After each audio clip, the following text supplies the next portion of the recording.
recent true highway story. I'm a 32-year-old female, and this is something that happened to me only 2 nights ago. My husband Kevin and I were on the porch smoking a cigarette. It was about 9 o'clock at night. We live in far out the woods, right off of a stretch of highway that's between two interstate exits. We were looking up at the stars, enjoying the quiet atmosphere of the crickets, glad to have a temporary relief from all of the usual traffic noise. I heard something and shushed my husband, even though he hadn't said anything. Was that screaming? Yes, it was a woman screaming like nothing I had ever heard before. It sounded like she was getting murdered. In between blood-chilling screams, she was screaming out, "Help me! Help me!"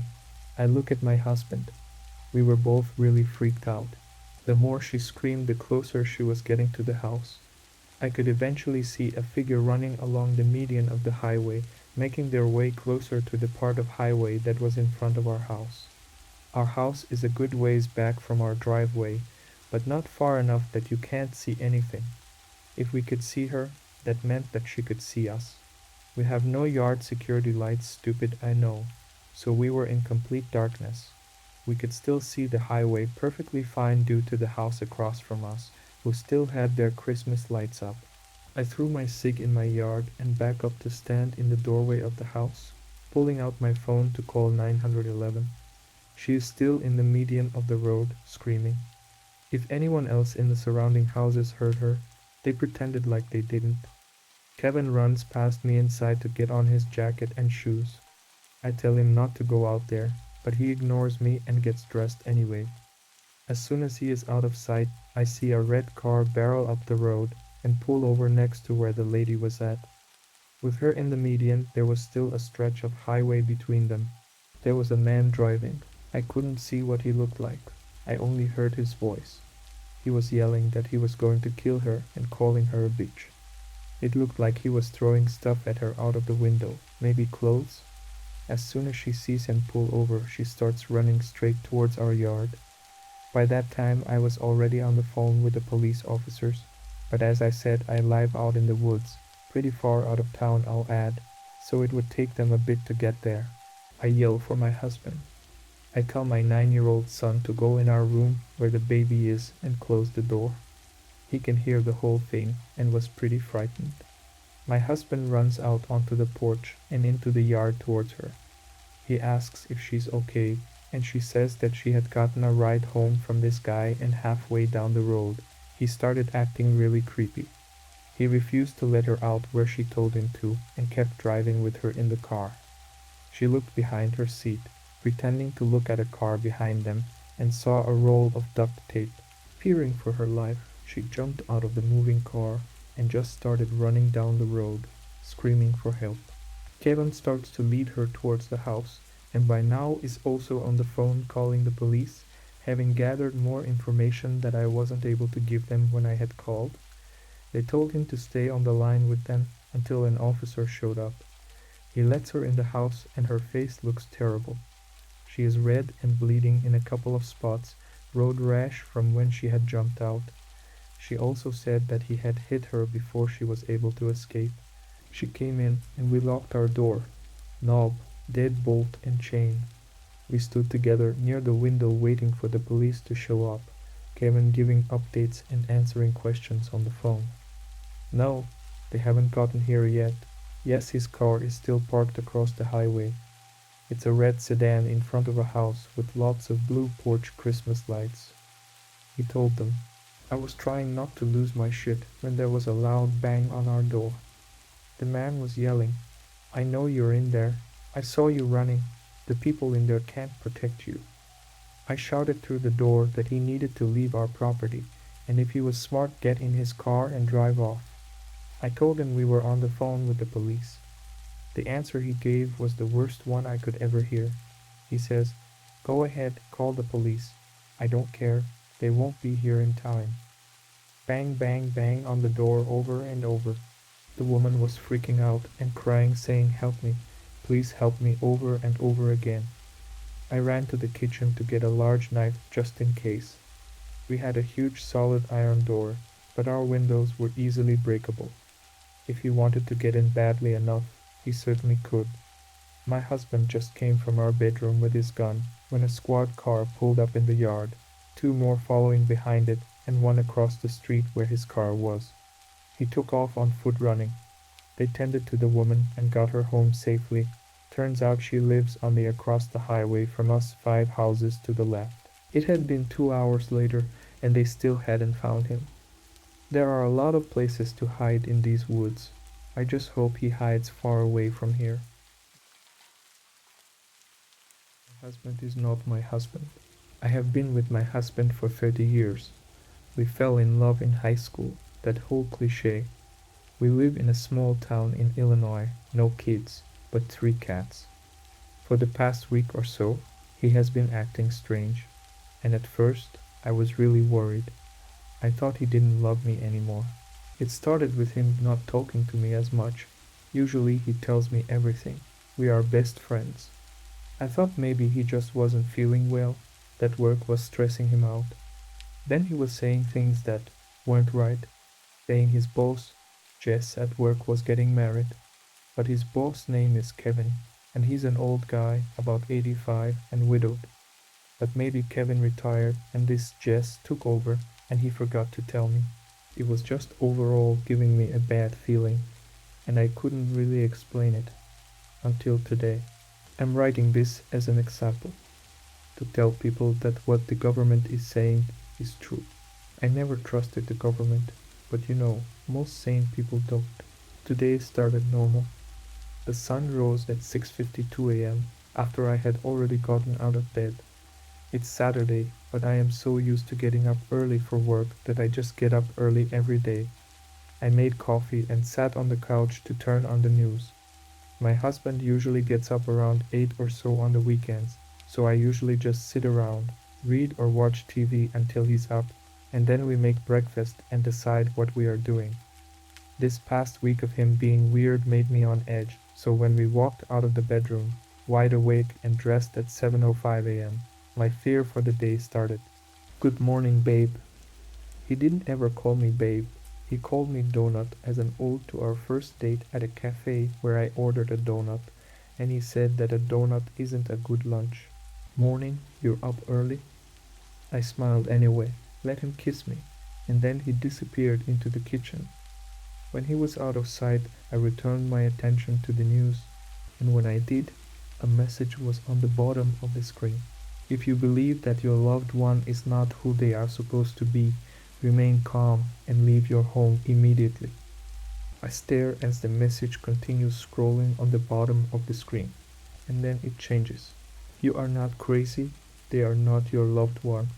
You are in danger." I blinked a few times. The second Jacob walked into the living room, the message stopped scrolling. "I am going to shower and then we can go out for breakfast," he says. He showers exclusively at night and we never go out for breakfast anymore. "Okay, hon." I smile, cupping my mug in my hands. When he turns the corner, my eyes snap back to the screen. "Leave your home immediately and find the officer at the end of the street. We know who they are." This has to be some kind of practical joke. Is it April 1st? The government will remove the machine in place of your loved one. We are working on finding their family. What the fuck? Okay. At that point, I was scared. Either it was joke or I was in danger, and I didn't want to find out the hard way. So, in my bathrobe and slippers, I turned the TV off and set my half cup of coffee down. The shower was still running, but when I stood and made my way to the front door, it stopped. Not even 2 minutes after it turned on, I stopped, 2 steps from the door. When I turned around, Jacob was right there. I jumped. He had a very over-exaggerated worried look on his face, almost unnatural. "You startled me," I laughed, my heart racing. Is this my husband? I kept trying to examine him, but the way his body and face looked was so unsettling I couldn't stare. "Where were you going?" he asks, monotone. "Nowhere. I thought I heard someone on the porch." God, I'm glad I can think fast, because he believed it. "Oh, is there someone out there?" The next 3 moments, I realized that it wasn't a joke. because when Jacob turned to go to the front door, he glitched. That's the only way I can explain it. It was like watching a video of an AI on TikTok or something. His arm was in one position, and then in 2 milliseconds it was behind his back, his head tilted to the side, and then his head went back and his arm was back at his side. And then he was normally walking to the door. My heart was racing. I needed to get out. That was a quick shower, I said, swallowing hard. Yeah, I was sweating last night. Wanted to rinse off. That's a lie. He is a cold sleeper, and last night it was freezing in the bedroom. I still don't know how I got out. After all the small talk, I think that thing realized that I knew, and I think it tried to kill me. All I know is I didn't drink the smoothie, and I got out. Now I am sitting with hundreds or thousands of other people in our town's mall. Everyone is quiet. Everyone had a traumatizing experience. All they have told us so far is it was a failed experiment. The government was working on that, gained its own intelligence, and has been multiplying, replacing our loved ones. It's not just our town, it's the whole country. If you are reading this and you think your loved one is not actually your spouse, kid, or friend, leave immediately. Find the officer. Get to safety. This is not a joke. They told us that the death count in just this first week is over 1 million. These things are unbelievably smart. Please listen. Get out. Get out right now. Take a walk with me. I want to chat with you. I want to tell you how I got away with murder. Do you love your family? Do you really? Think about it. Take a moment and walk with me. Family is forever. Family is a group of people that are supposed to love, guide, and protect you. So people have said. Family is bound to you for eternity by blood. With how many people that had to come together to make you, just you. You're drowning in blood, sweetie. And so am I. My family was on a different level of fucked up. My father was a car salesman who got high off of crack cocaine and screwed his co-worker, smiling in the faces of his neighbors who whisper about his sexuality behind his back, while he's thinking he has everyone fooled. Idiot. My mother wasn't innocent. In fact, she was worse than my dad. To everyone else, she was the unassuming second-grade teacher who went to church every Sunday and attended a book club with her friends. Fucking liar. She was horrible. A righteous bitch who would get friendly with her brother after her husband went to sleep. Beat me with her precious brown leather Bible in hand whenever I took too long doing the dishes. She would lock me in the basement for hours and hours. She once left me in there from the crack of dawn to the middle of the night, and when she let me out, she smiled in my face and told me, "I honestly forgot you were there." I begged for food, but she told me it was too late to cook and she shouldn't have to waste food on me. Waste. My older brother got the better treatment from my family. My father and mother didn't beat him like they would beat me. They didn't starve him like they would starve me.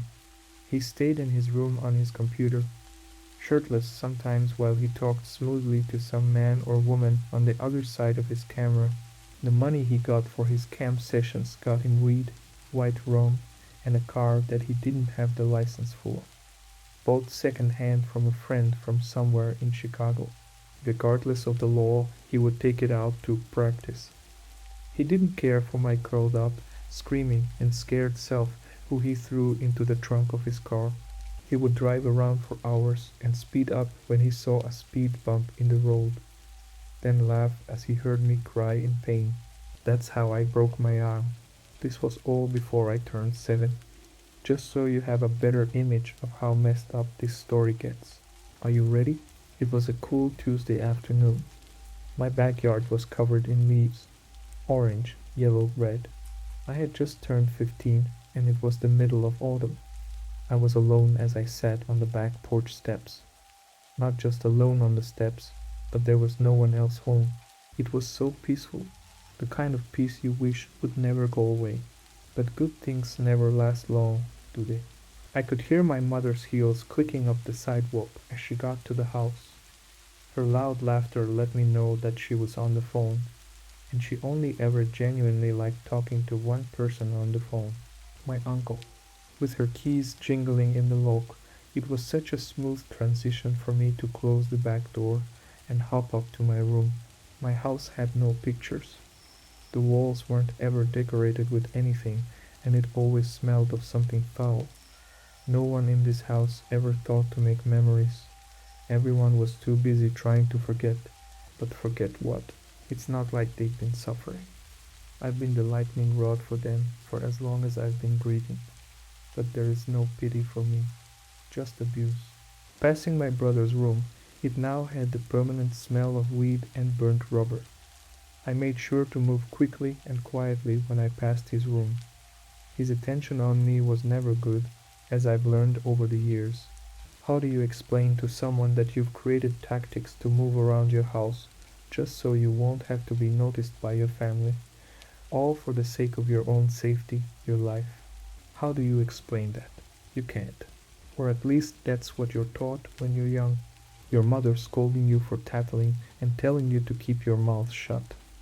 Whatever happens in the family stays in the family. Snitches get stitches, my brother would say. I hated my brother.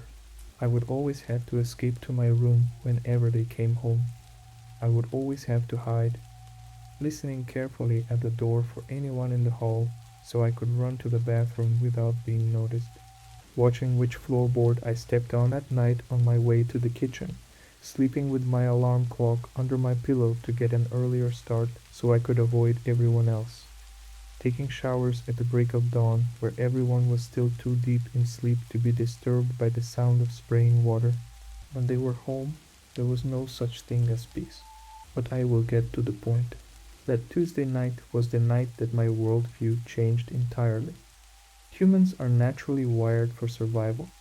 You do what you must do to keep breathing, but you can only handle so much before you snap. My mother had decided to throw a party. It started from the middle of the afternoon and went on late into the night. My father, mother, and brother all sat in the living room with our neighbors, and looking at them, you could almost trick yourself into believing they were perfectly normal. They laughed, smiling politely, and entertained their guests as everyone drank and ate gross goat cheese on saltine crackers. But of course I knew better. My father wasn't fooling anyone with that long sleeve he was wearing. He was trying to hide the point of entry, all while looking sleep-deprived and wayfish.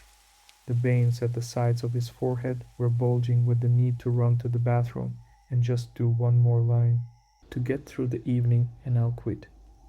My mother's liver was giving out. She was once skinny with gentle curves, like a supermodel if she twisted her body in the mirror long enough to fool herself.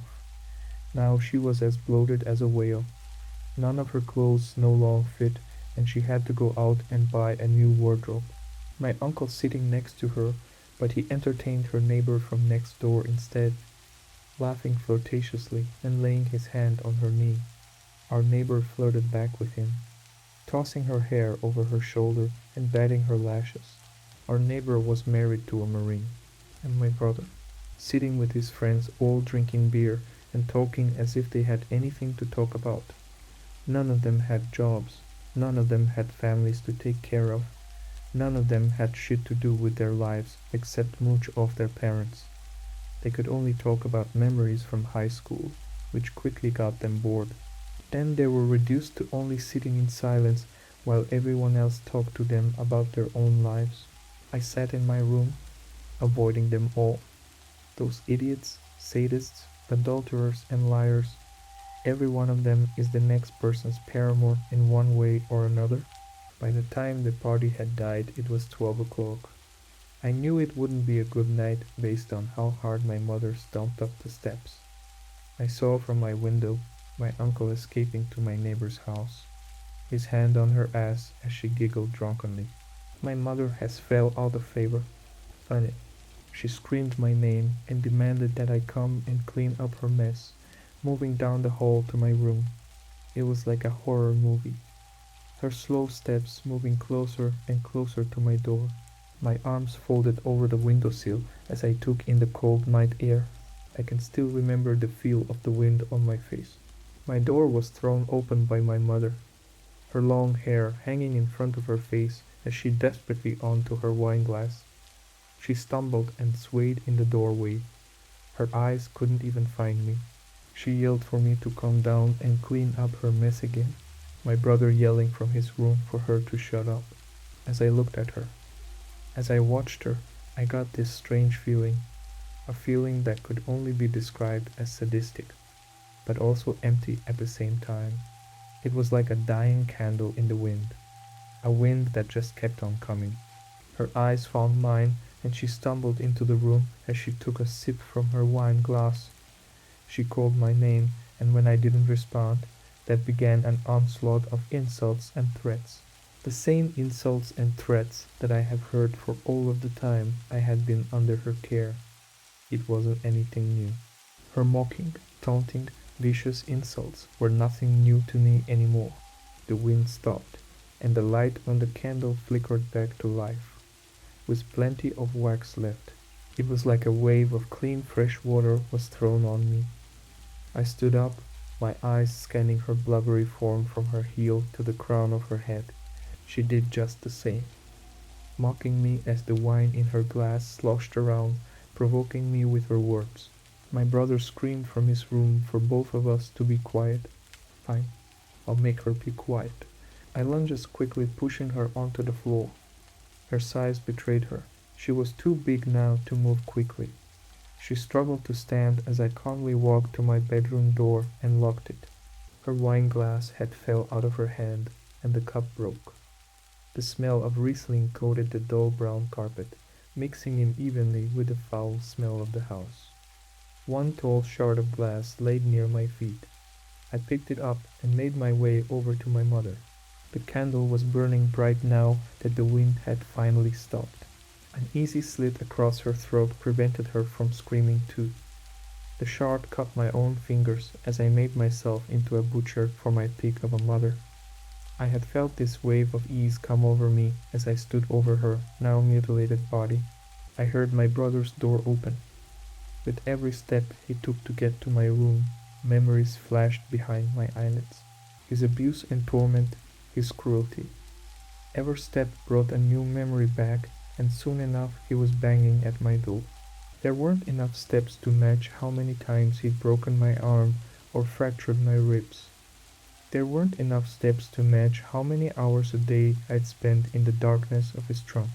I'd remember the summer, in the darkness, him zooming over a speed bump, me hitting my head and blacking out.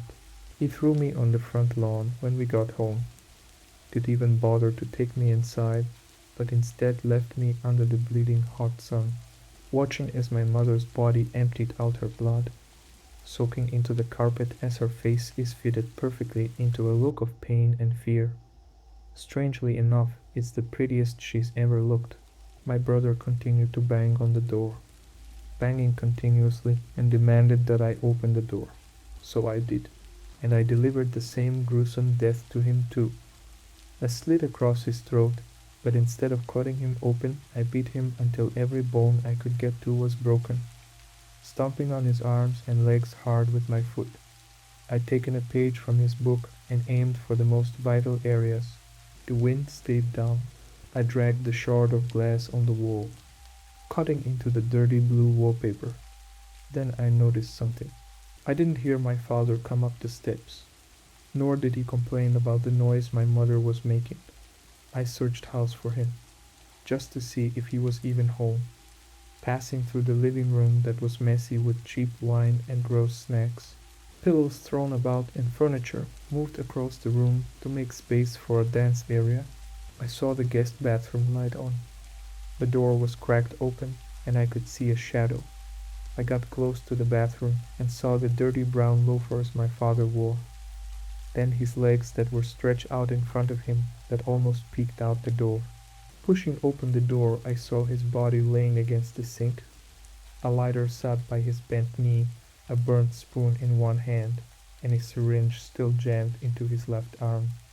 His tie was laying crumpled up next to the lighter, and he wasn't breathing. It was bound to happen sooner or later.